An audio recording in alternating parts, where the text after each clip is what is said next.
अस्सलाम वालेकुम स्टूडेंट्स, कैसे हैं आप। तो बच्चे आज हमारा पहला टॉपिक है जो वो है एटॉमिक नंबर। ज़रा फोकस कीजिएगा। आपको मालूम है कि मैटर क्या होता है। हर वो चीज़ जो जगह घेरती है और वज़न रखती है वो मैटर है। Clear my dear. जगह घेरती है और वज़न रखती है। क्लियर। मैटर किससे, मैटर में आप जब हमने इसे चेक किया था तो आपको याद होगा कि हमने आइडेंटिफाई किया था कि मैटर 100+ डिफरेंट टाइप के मैटर से मिलके बना है और उनकी प्योर फॉर्म को, किसको, प्योर फॉर्म को हम एलिमेंट कहते हैं। क्या कहते हैं? एलिमेंट कहते हैं। Clear my dear. Okay, 100+ elements. अब आपको पता है एलिमेंट किससे मिलके बना होता है? एटम से। क्लियर है माय डियर। तो अब ये देखिएगा, एलिमेंट एटम से बना हुआ है तो मैटर किससे बना हुआ है? एलिमेंट से। तो मैटर भी किससे बना हुआ है? एलिमेंट से, ओ सॉरी एटम से। तो माय डियर एक बात क्लियर होगी कि पूरी ये दुनिया किससे बनी हुई है? सबसे स्मॉलेस्ट पार्टिकल इसका जो है वो क्या है? एटम है। अच्छा, अब जब हमने मज़ीद एनालिसिस किया तो आपको मालूम है, पिछली क्लासेस में भी पढ़कर आ चुके हैं, एटम के कितने पार्ट्स हैं? 3। प्रोटॉन, न्यूट्रॉन और इलेक्ट्रॉन। अब आपको पता है एटम का एक सेंटर होता है न्यूक्लियस, जिसको कहते हैं। Clear my dear student. Nucleus की साइडों पर क्या होते हैं? इलेक्ट्रॉन होते हैं, सर्कुलर ऑर्बिट्स में घूम रहे होते हैं। क्लियर है ना? ओके। तो मेरे बच्चे देखिएगा ज़रा, याद रखिएगा, प्रोटॉन अगर इसमें फॉर एग्जांपल मैं मिसाल देता हूँ 4 है तो इलेक्ट्रॉन भी कितने होंगे? 4 होंगे। तो ये याद रखिएगा, प्रोटॉन की तादाद, क्या, प्रोटॉन की तादाद हमेशा इक्वल होती है किसके? इलेक्ट्रॉन की तादाद के। क्लियर है माय डियर। इस चीज़ को याद रखिएगा, प्रोटॉन की तादाद हमेशा इक्वल होगी किसके? इलेक्ट्रॉन की तादाद के। अच्छा, ये जो एलिमेंट होते हैं ना प्योर फॉर्म, ये कितनी तरह के? 100+। तो कम ज़्यादा मैंने आपको बताया था, पूरी डिटेल से हम पीरियोडिक टेबल पढ़ेंगे तो उसमें डिटेल से समझाऊंगा आपको।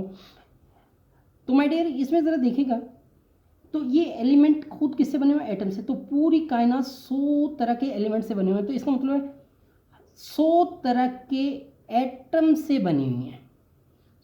100 तरह के एटम्स से बनी हुई है ये पूरा मैटर जो मुझे आपको नज़र आ रहा है।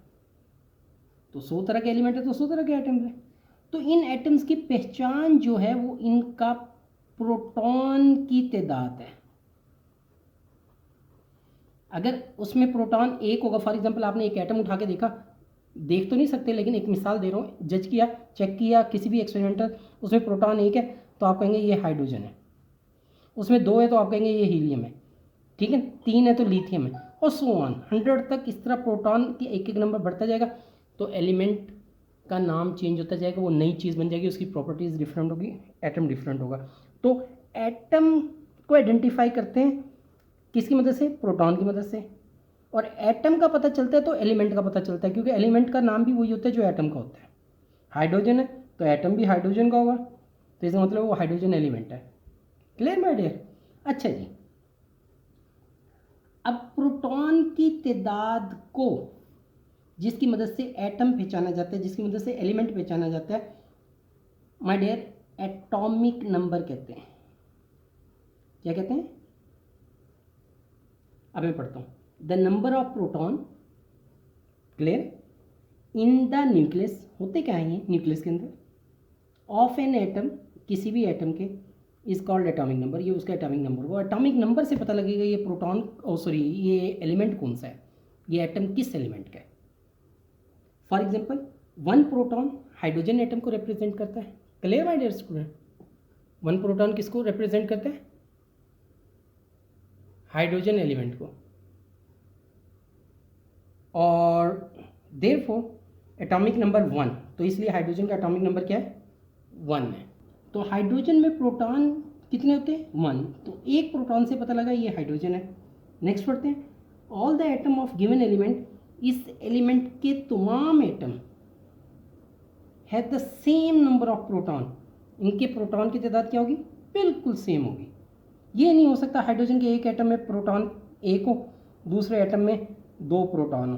प्रोटॉन एक ही रहेगा, चाहे आप हाइड्रोजन एटम कहीं से भी लें, जिंदा अशिया से निकालें या वही हाइड्रोजन एटम आप बेशक कायनात के किसी कहीं और दूसरे हिस्से से लेकर आए, उसमें प्रोटॉन की तादाद विल बी रिमेन सेम। अगर प्रोटॉन तब्दील हुआ तो इसका मतलब है हाइड्रोजन नहीं, कुछ और हो गया। क्लियर मेरे बच्चे? Okay. The same atomic number, तो एटॉमिक नंबर सेम होगा जहाँ जहाँ हाइड्रोजन में 1 है, हीलियम में 2 है, लिथियम में 3 है। साइंटिस्ट ने चेक करके बताया हुआ है। तो जहाँ जितनी तादाद प्रोटॉन की निकलेगी, एटम फिर उसी एलिमेंट का होगा, किसी और का नहीं होगा। क्लियर? ओके। अब do you think the atomic number of helium is 2? तो हीलियम का एटॉमिक नंबर 2 है, इसका मतलब इसमें प्रोटॉन 2 है। अब आ जाता है मास नंबर। तो माय डियर एक बात याद रखिएगा, प्रोटॉन के साथ न्यूक्लियस के अंदर मेन पार्टिकल जो है वो न्यूट्रॉन है। तो इसकी भी कोई ना कोई तादाद होती है। वो तादाद में बाज़ प्रोटॉन के इक्वल भी होते हैं, कम भी हो सकते हैं, यानी ज़्यादा भी हो सकते हैं। ठीक है, तो मेन पार्टिकल न्यूट्रॉन है, तो इसकी तादाद प्रोटॉन के इक्वल भी हो सकती है, ज़्यादा भी हो सकती है। और हाइड्रोजन में जैसे है ही नहीं न्यूट्रॉन, तो पॉसिबल है। अच्छा जी, अब चेक करते हैं ज़रा।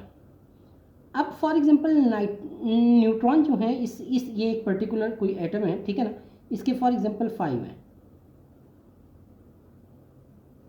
अब ज़रा देखिएगा तो प्रोटॉन, जी माय डियर स्टूडेंट गौर से देखिएगा, प्रोटॉन प्लस न्यूट्रॉन की तादाद दोनों को इकट्ठा करने, तो जो तादाद बनती है, जो काउंटिंग बनती है काउंट करके, तो वो क्या कहलाती है? मास नंबर या एटॉमिक मास नंबर, एक ही बात है। क्लियर?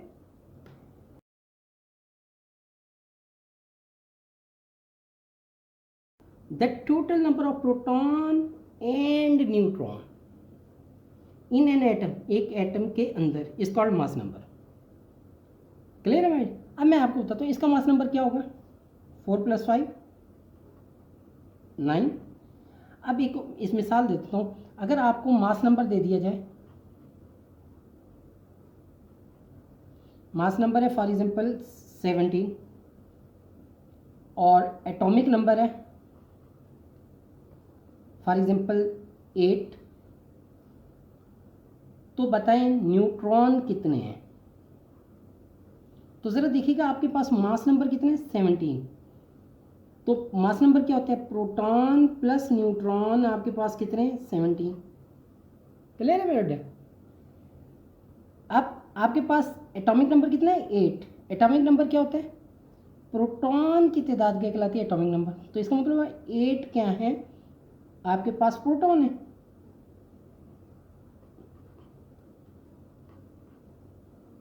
तो ज़रा देखिएगा माय डियर, 8 माइनस हो गया तो कितना आ गया माय डियर? तो आपके पास न्यूट्रॉन की तादाद कितनी आ गई? 9। तो माय डियर ये क्वेश्चन अब आप सॉल्व कर सकते हैं। ठीक है, दैट्स ओके। मेरा ख्याल है आपको ये बहुत अच्छी तरह एटॉमिक नंबर समझ आ गया होगा। क्लियर? अस्सलाम वालेकुम।